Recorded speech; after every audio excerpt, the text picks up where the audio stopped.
Good morning students. Today we are going to learn grammar chapter 2 the sentence. Okay? A group of words that conveys a meaning is called a sentence.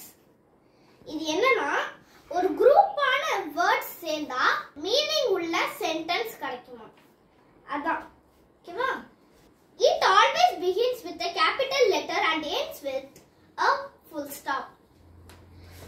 அந்த sentence வந்து எப்பவுமே capital லெட்டர்ல start ஆகி full stopல முடியுமா okay for example elephant is strong the animal and இது கரெக்ட்டா இல்ல தப்பு இது கேபிட்டல் லெட்டர்லயும் ஸ்டார்ட் ஆல அந்த சென்டென்ஸ்க்கு ஒரு மீனிங்கும் இல்ல நெக்ஸ்ட் போலாம் strong the elephant animal and is இதுல ஏதாவது மீனிங் இருக்கா இல்ல அப்பனா இதுவும் தப்பு and strong animal is elephant இதுவும் தப்பு ஏன்னா இதுல மீனிங்ஃபுல் ஆன சென்டென்ஸ் இல்ல animal the elephant is strong இதுவும் தப்பு இதுலயும் மீனிங்கே இல்ல an elephant is a strong animal இதுல மீனிங் இருக்கு ஸ்டார்டிங் லெட்டர் கேபிட்டல்ல எண்டிங்ல full stop இது கரெக்ட்டான sentence Only the last sentence conveys a meaning because the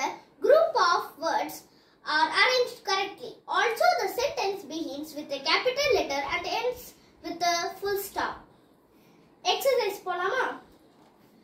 Rearrange the following sets of words to make meaningful sentences. First one, clock, the time tells us.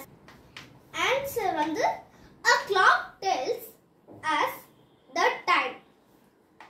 Capital letterல start ஆகணும் last எண்டிங்ல full stopல இருக்கணும் sentence மீனிங்ஃபுல்லா இருக்கணும் second one cow milk as gives a இத வந்து rearrange பண்ணி எழுதலாமா a cow gives us milk starting letter capital ending full stop மீனிங்ஃபுல்லான சென்டென்ஸ் எப்பவுமே சென்டென்ஸ் வந்து மீனிங்ஃபுல்லா இருக்கணும் நீங்க வேர்ட்ஸ் வச்சு அதுல உள்ள given words வச்சு நீங்க மீனிங்ஃபுல்லான சென்டென்ஸ் நீங்க தான் உருவாக்கணும்